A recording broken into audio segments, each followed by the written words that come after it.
Have you ever been around someone who makes you feel completely connected one moment and then strangely disconnected the next? One day they're close, attentive, almost warm in a way that pulls you in, and the next day they seem distant, quiet, hard to read, like they've emotionally stepped out of reach. That kind of shift can leave you questioning everything, wondering if they even care or if you imagined the connection in the first place. But the truth is often more complicated than it appears on the surface. The person who seems cold or detached is not always emotionally empty. In many cases, they're actually feeling a lot more than they can comfortably hold. And what looks like indifference is often internal overwhelm. There is one pattern that quietly reveals what's really going on beneath the surface. Once you recognize it, the way you see them changes completely. Most people misinterpret this kind of behavior in a very simple way. They assume that if someone goes quiet, they don't care. They assume that distance automatically means disinterest, and that real feelings should always show up clearly, consistently, and without confusion. But that assumption doesn't hold up when you're dealing with someone whose emotional world works very differently.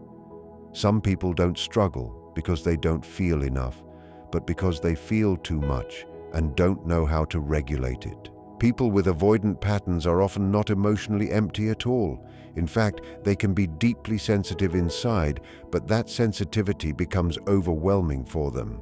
The issue isn't the absence of emotion, it's the intensity of it. When closeness increases in a relationship, something shifts internally for them. What feels like intimacy and comfort to one person can feel like pressure or emotional exposure to the other. What feels like love and bonding can start to feel like losing control over their own inner world. They might genuinely enjoy your presence, think about you often, and even crave connection more than they show. But as soon as the emotional closeness becomes undeniable, their instinct is to step back. Not because they don't care, but because they're trying to stabilize themselves internally. Pulling away becomes a way to breathe again, to reduce the emotional intensity, and to feel grounded in themselves without being flooded by feelings they don't fully understand or know how to express. This pattern usually has roots that go back years. Many of them grew up in environments where emotional expression wasn't safe, welcomed, or properly understood. Maybe vulnerability was ignored, criticized, or seen as weakness. Over time, they learn to rely only on themselves, to stay controlled, and to suppress emotional needs instead of expressing them. So now, when real connection shows up, it doesn't feel simple or safe. It feels exposing. It feels like something they might lose control of. That's why you might see them open up in small moments, becoming warm, present, even affectionate, giving you a glimpse of their softer side. But then, almost without warning, they retreat again. They become quieter, less responsive, harder to reach emotionally. From the outside, it feels inconsistent and confusing. But from their perspective, it's not inconsistency, it's protection. It's their way of managing emotions that feel bigger than what they've learned to handle. They often experience a conflict within themselves. They can miss someone and still convince themselves they don't need them. They can care deeply and still struggle to show it. Their inner world is not aligned with their outer expression, and that gap creates behavior that feels cold even when the emotion underneath is anything but cold. This is why judging them only by what they do on the surface can be misleading. Their silence doesn't always mean emptiness. Their distance doesn't always mean rejection. Sometimes it simply means they are overwhelmed by their own emotional reactions and don't yet have the tools to sit with them comfortably. That doesn't make the experience easy for the other person, and it doesn't mean your needs don't matter, but it does change how their behavior should be understood. Instead of assuming they feel nothing, it becomes more accurate to consider that they may be struggling because they feel too much at once. The real difficulty is not a lack of emotion, but an inability to stay with it when it becomes intense. What looks like emotional withdrawal is often their attempt to regain balance before they feel emotionally flooded. A common misunderstanding is taking their distance personally. When they pull away, it's easy to think something went wrong or that their feelings disappeared, but in many cases, the shift has less to do with the other person and more to do with what gets activated inside them. Closeness can bring up vulnerability that feels unfamiliar, even threatening, so their system responds by creating space. That space is not always about pushing someone away permanently. It's often about regaining a sense of control and emotional safety. It gives them room to breathe, to settle their thoughts, and to reduce the internal pressure that builds when connection starts to feel too intense. From the outside, it often looks like they're simply pulling away from you, but on the inside it feels very different for them. It's more like they're trying to stabilize themselves, to regain a sense of emotional balance that feels like it's slipping. That's why their behavior can seem so unpredictable. One moment they're engaged, responsive, and emotionally present in their own way, and the next moment they become quiet, distant, or slow to respond. To the person experiencing it, it can feel like an instant switch has been flipped, but in reality, it's usually their internal defense system kicking in automatically when things start to feel overwhelming.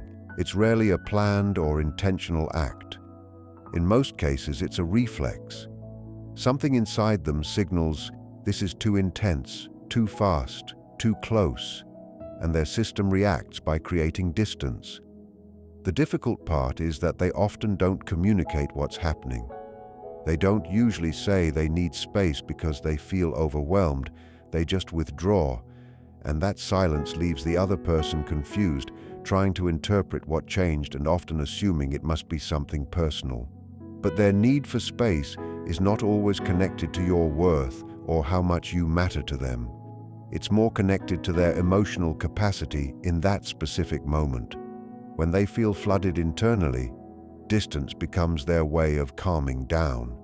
The problem is, when the other person reacts by chasing them for clarity, reassurance, or closeness, it can unintentionally add more pressure. And that pressure is exactly what their system is trying to escape. So instead of bringing them closer, it often pushes them further away. This is how a cycle starts to form. One person moves in, seeking connection and understanding, while the other moves back, seeking relief and space. Both people end up feeling misunderstood, even though neither is necessarily acting with bad intent. Recognizing this doesn't mean ignoring your own emotional needs or tolerating behavior that hurts you. It simply helps you understand that their distance is not always a rejection. Often, it's a coping mechanism for emotions they don't fully know how to sit with or express. When you begin to see their distance as a form of self-protection rather than a personal rejection, your perspective naturally starts to shift. You stop immediately turning the situation inward and assuming you are the problem, and instead you start recognizing the pattern for what it is. That awareness brings clarity, and that clarity helps you respond in a more grounded way, instead of reacting from confusion or anxiety. In situations like this, understanding the reason behind someone's behavior doesn't just change how you view them, it also changes how you protect your own emotional peace. One of the most draining experiences is dealing with someone who moves close enough to make you feel valued, seen, and emotionally connected, and then suddenly withdraws without explanation. It creates a kind of emotional shock that leaves you questioning everything, wondering what changed or what you did wrong. But this pattern of closeness followed by withdrawal is not random, and it's not always about playing games. In many cases, it reflects an internal conflict they are struggling with themselves. At the core of this behavior is a constant push and pull between wanting connection and fearing it at the same time. On one side, they genuinely desire closeness. They can feel comfort in your presence, enjoy your attention, and even start imagining a deeper bond forming. In those moments, they allow themselves to engage more openly, to communicate more, and to feel emotionally connected. And for that time, the connection is real. But as the emotional bond deepens, another response begins to surface within them: fear. Not always fear of the other person directly, but fear of what closeness could lead to. Fear of losing independence, fear of becoming too emotionally dependent, or fear of getting hurt in ways they've experienced before. These fears are not always fully conscious. Sometimes they show up simply as discomfort, restlessness, or a sudden urge to pull away and reset their emotional space. Instead of staying present in that discomfort and working through it, their instinct is usually to withdraw. That's when the shift happens. Communication slows down, effort decreases, or they disappear emotionally or physically for a while. From the outside, it feels like a sudden change, as if the connection has collapsed. But internally, they are trying to manage a tension between wanting closeness and needing safety from that same closeness. This is what makes the pattern so confusing. There are moments where things feel stable and hopeful, where they seem more consistent, more open, more emotionally available, and in those moments, it's easy to believe things are finally settling.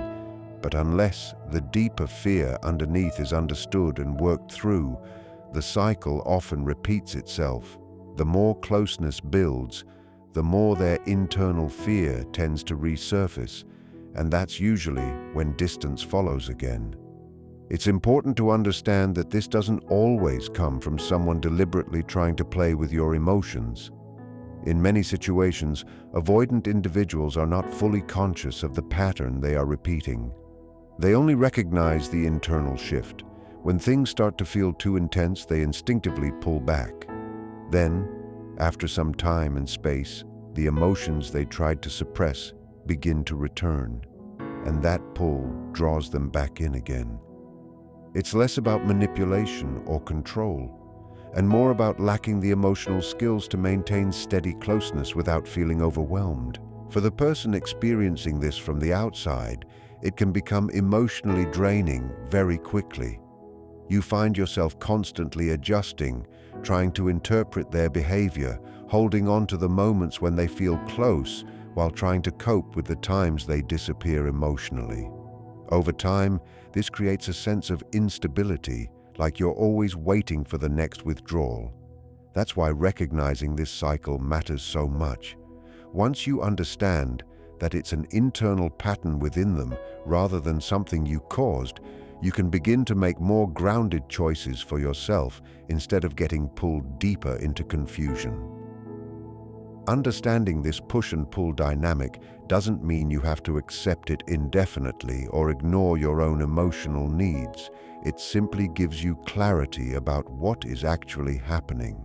When you see it as a cycle driven by both fear and desire that hasn't been resolved, you stop interpreting every shift as something personal. That awareness helps you step out of the emotional extremes and start thinking more clearly about what level of consistency and emotional safety you actually need in a relationship. One of the most difficult aspects of dealing with someone who has avoidant tendencies is the lack of clear emotional expression. You may find yourself waiting for simple, direct words like, "I miss you," "I care about you," or "I love you." But those expressions often don't come easily for them. This is not always because the feelings are absent, but because expressing them openly creates a sense of vulnerability that feels unfamiliar or unsafe. Saying something emotional out loud can feel like losing control over their inner world, and that can be deeply uncomfortable. Avoidant individuals often process emotions internally rather than expressing them outwardly. Instead of speaking about what they feel, they tend to think through it quietly, analyze it, and sometimes even minimize it within themselves. Even when the emotion is strong, there is often an internal filter that prevents it from being fully expressed. They may want to say something meaningful, but hesitate in the moment because making the feeling real through words can also make it feel permanent, exposing them to emotional risk if things don't go well. Because of this, their emotions often show up in indirect and less obvious ways. You might notice them checking in on you after periods of silence without giving an explanation. You might see them remembering small details about your life that you didn't expect them to hold on to. Or they might offer practical help instead of verbal reassurance. These actions may not seem emotionally expressive on the surface, but for them, they can represent a safer way of showing care without fully opening up. The difficulty is that these subtle expressions are easy to overlook or misunderstand, especially if you are expecting direct communication. Silence can start to feel like emotional absence, and the lack of words can be interpreted as a lack of feeling. Over time, this gap between what you need emotionally and what they are able to express can create frustration, uncertainty, and emotional distance on your side. You may even begin to question your importance in their life, even when their actions suggest that you matter more than they are willing to say. Another important layer to understand is that avoidant individuals often struggle to clearly identify their own emotions in real time. It's not just about communicating feelings to others. Sometimes they are not fully clear about what they are experiencing internally. They may feel drawn to someone while simultaneously feeling uneasy about that same closeness. They may miss someone, but quickly convince themselves they are fine without them.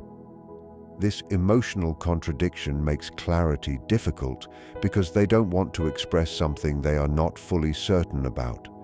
When they do express emotions, it often comes out in a controlled, limited, or cautious way, shaped by their need to protect themselves from feeling too exposed.